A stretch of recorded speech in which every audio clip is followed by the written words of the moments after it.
Why should I think of the edit?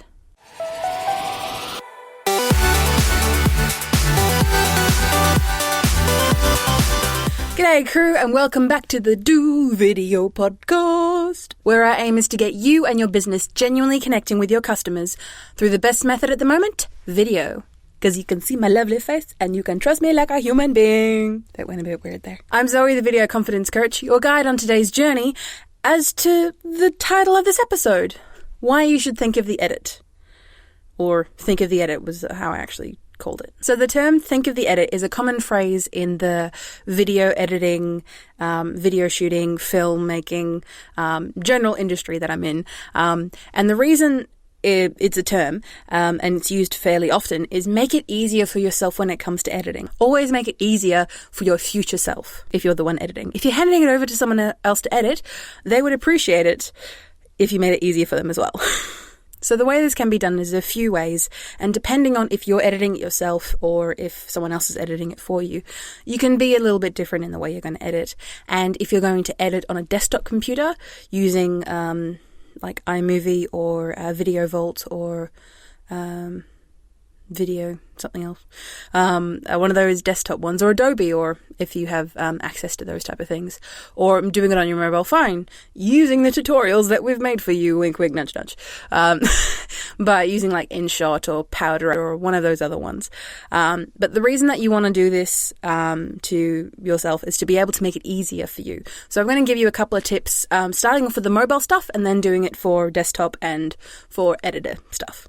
So we'll start off with the ones that you do inside the video, and then we'll go on to what to do before, during, and after. So what to do inside the video. I always find it especially helpful when you're working with an editor, or when you're working even with editing yourself, is if you ever stuff up, pause and start again. The reason you're pausing is because it's a lot harder for you to try and edit it like you're talking, and then if you stop and then just go again, you'll notice that when you're in a different position than you were before. And for people who are watching the podcast, you know that happens every couple of seconds because that's my editing style for this podcast. But when you're trying to make it look seamless, it's kind of hard. And when you have gone from a full sentence being spoken at the pace that you prefer it, and then it drops down, drops back up, or even it drops back higher, so you're talking faster because you're frustrated with yourself, it's kind of jarring. People are okay with it most of the time, but if it happens too often, the pace of the video, or when you watch something or hearing the music, the pace can be a bit off and can be a bit too confronting for viewers, and they may get turned off unless your content is really, really good. Not saying that your content won't be, but just in case it's not holding on to that person's attention like a vice grip. Another thing that you can also do when working with yourself or even working with editors is the utilization of claps. So when you start something or finish something, I like to clap. It does a couple of things. In the audio, it peaks up as a large wave. Wave is what audio comes in when it comes into a file. Looks very much like this. And clap, zooming in, looks like this. So it's compared to all the other audio pieces, it's quite loud, it's quite obvious, and when you're working with an editor or working with yourself and you have the ability using your editing apps to actually see this wave format, you'll be able to actually use it and say, okay, that's where I started, or that's when I stuffed up so many times and then I was able to start again, and I'm using this clap as my reference point. That's quite useful for yourself, but also when working with editors. A little bit of an add-on to that clapping method is to leave yourself notes, or leave the editor notes. So you can talk to them as if you're talking to a human being. So I've done this plenty of times myself. Cut to an example, Zoe. Okay, Zoe. All right, so this is the episode lines. And that example showcases that I'm talking to myself as if I am a real person. Hopefully these videos and podcasts have shown you that I'm a real person. But the videos, you can see that after the clap or before the clap, I've left myself notes to remember in the future when I've mentioned about, hey Zoe, I want to stop and start this here, or I want to move this around here, because I'm thinking about the edit now, and if I don't say anything to myself or I just hope I remember it, it's not going to happen. It's like when you leave yourself, or when you try to do a lot of tasks without writing a to-do list. You feel under a lot of pressure and your brain is working extra hard to try and remember everything. And if you just wrote a to-do list, it's going to be a lot easier for yourself. And that's the same thing here. If you can leave yourself verbal notes, or if you have the ability to write stuff down as you're going along, if you've got that time and luxury, then you can use that for your future self to be able to say, hey Zoe, around this point, I did a sneeze. Cut that out. For whatever reason. As long as you can provide that to your editor, or remember to keep that by your side when you're editing your video, it's going to be a lot smoother for you. And now let's move on before you actually do your video. So those methods that I talked to you just before are the ones that you use while you're shooting, while you're thinking of stuff. If you're doing something a little bit ad hoc, like I usually do here with these podcasts, is going to be... The words I'm trying to say is that it's going to keep going a little bit. But what you do before you start doing your videos, as well as everything that else we've talked at Video Confidence Coach, is I want you to close your eyes. If you're driving, don't close your eyes. And just visualize how you want your setup to be. Are you standing up or sitting down? Do you use your back straight? If you're standing, are your feet shoulder width apart? Looking at the camera lens, what can you see around the camera lens? Are you using your phone, or are you using a camera of some sort? Is it on a ring light, or is it just on a tripod? Or even just on a shelf, or something of that nature? What light can you see around you? Is it from a window? Is it from larger lights? Or is it just from the light that's above you? Where are you filming? Are you filming in your bedroom, in your office? Where are you filming? And then what does it sound like? Can you hear a bit of the kids or the dogs outside? Or cats, if you have cats. Do you hear anyone else around? Do you hear the air conditioner going? What do you hear? Open your eyes. The reason I went through that little exercise with you is that it helps you visualize and familiarize yourself with what's about to happen. You're about to shoot a video. You prepare yourself mentally and physically for what's about to happen, what you're about to do. This does a few things, but this makes you feel a lot more relaxed and a lot more, not content is the right term, but it makes you feel a lot more prepared to go in to shooting a video, because you've already visualized what's going to happen around you. You already understand what's going to happen before you even do it. And therefore, it's going to be a lot easier for you to actually finally do it when you do it. Another thing to do before you press record on your camera or phone is utilizing the quick script. Yes, it is a downloadable, and you can download it below. A quick script is the foundation piece of Video Confidence Coach and our mantra. But the quick script that you can see here essentially allows you to have your script, be it fully written out or dot points is what we recommend, but to be able to have stuff written out on a page so you can keep referring to it while you're filming. But also it allows you to think ahead as to what you're actually going to talk about. So you, in our quick script, just a quick run over, you have the message at the top. Message usually refers to what the person watching the video is going to get out of it, and also refers to a hook. Underneath, we have the 3 topics. So the 3 topics help explain the message as to how did you get to your opinion? 1, 2, 3, this is how I got here. And then underneath you have your call to action. What do you want people to do once they watch this video? Where do they go next? Where can people find you? If they've found you on YouTube and that's not their preferred platform, where can they find more about you? Such and such and such. And a sign off, making sure people know it's the end of the video, that it's finished, and move on to the rest of your content. Ta-da! But the reason this is helpful, as I said before, is it helps you think about what you're actually going to, what you're actually going to talk about. But it helps you break down what you're going to talk about. As in, are you going to talk about, okay, this is my message. Okay, this is how I'm going to break it down into nice sizable chunks to make it easy for myself. And what am I going to get people to do next once they've watched the video? Have this stuff planned out before you hit record. And now we're going to move. No, we're not. We're going to go to a sponsor break, and then we're going to come back. Geelong has always been a city of creators and makers, and has a long history of design and technical prowess unrivaled in the region.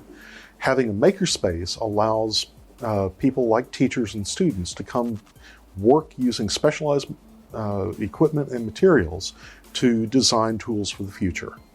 Specifically, students can come to our makerspace and learn how to use 3D printers, which are in high demand in the community and the region for jobs of the future. Thank you, sponsor. So what we're focusing on now is when you're actually doing the video. So we've talked about what to do before. Now we're talking about when you're in it. So when you're in your video, always think of the edit by multiple takes. So when I say multiple takes, as in take the video that you're filming, say it's a 1 minute video and you're talking for 45 seconds. You can do it once, hit the finish recording, and that can be done, is okay. But for yourself in the future, if you've spent all this time getting everything ready, getting the lighting right, setting yourself up correctly, and putting makeup on, if you so choose. As you can see, I do barely any, except for my lips, which are quite nice today, I must say. Focus, Zoe. But you spend all that time getting ready to film a video. Why not take a couple of shots at it? Maybe you don't like the way you sounded in that first take, but because you've only got one to work off, you're not screwed, but you've made it harder on yourself. So if you can take at least 3 takes of the same message, script, or what have you, you'll be able to give yourself different options. So say, for example, the intro of the second one was really strong, but I kind of fizzled out halfway through. But the ending of the third one was really strong. Well, you know what you do? Cut. Put the start of the second one, end of the third one, boom, got a video. And I also find in the businesses that I run, for those who don't know, I run a videography company based in Geelong called Zebrafish Digital Media, where we do the stuff that we do here, but on a professional level, as in, we do all the stuff for you. Back to it. When I get people to answer questions, either in testimonial videos or when I get people to do videos, I always make them do multiple takes. Not because they got the answer wrong, but when you first answer a question or when you first do a script, your brain is still working through, okay, how do I say this? What is the right way to say blah, blah, blah, blah, and you're finished. And if I get you to do it again, you've already gone through that brain power and it's going to come out through your mouth and, well, from your brain to your mouth a lot easier than it was the first time. And if I get you to do it again the third time, you're going to change it up a bit naturally. Fourth time, you're going to do it again. You're going to change it up naturally, and it's going to give me, the editor, a lot more to work with than just having that one version and that being it and like, ooh, okay, if something goes wrong with that one, we're screwed.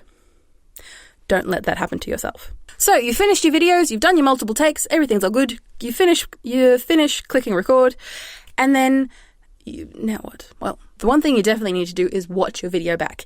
Yes, it can be painful. Yes, it can be annoying.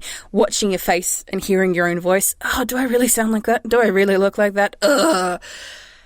We're going to have to get over it. The reason you watch your footage back is because while you're in the room, like I said before, while you got everything set up and you put the effort of putting this together, check back to see if you like it. Was that second take okay? Are you happy with it? If you're not happy with it, then go through the process again. Sit back, put your phone together, put your camera on, click record, and just do it. And then if you don't watch it back, there's a good chance that something will go wrong and you didn't notice because you were busy trying to get the message out there. That's why you always think of the edit. Okay, so you've done that, you've checked it over, you've done multiple takes, you've watched all the videos, cool. Now what? Well, you do a few things. You, back up the footage. So the footage that you either got from your phone or your camera, you back it up onto your computer, back it up onto the cloud, back it up somewhere. Your phone is great, it's good, but it is also an object.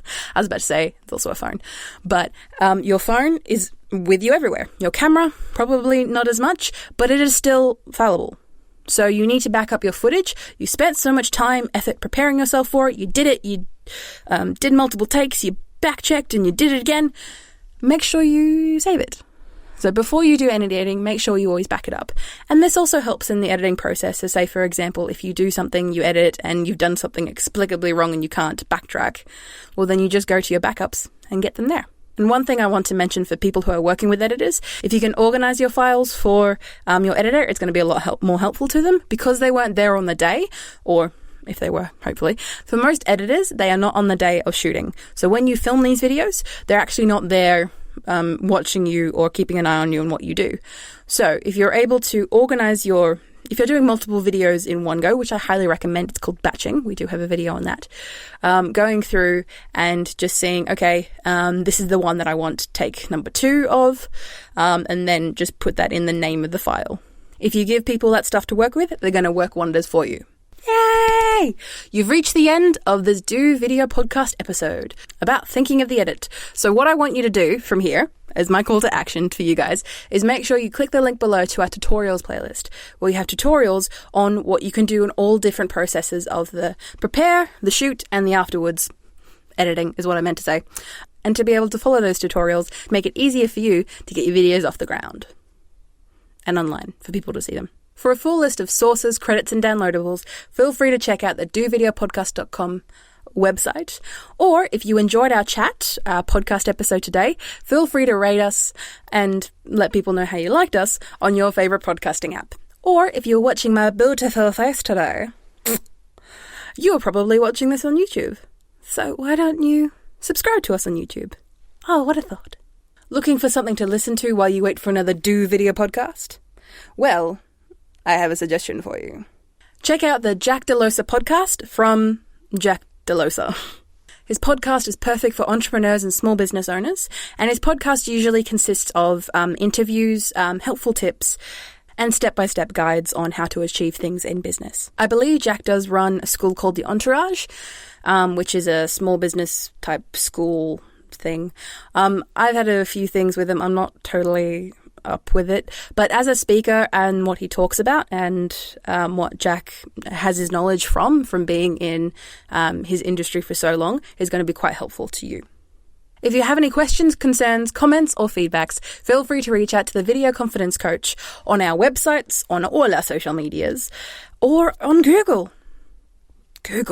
We aim to help you however we can, and as the Video Confidence Coach, we do provide coaching. So if you want us to work specifically on your business and your marketing, you can just let us know via our individual coaching packages or our group coaching packages. I think we have one coming up soon. Thank you for engaging with me today, and don't forget to tell your crew about how they should think of the edit, even in daily life too. But mainly for videos, but in daily life too. Bye.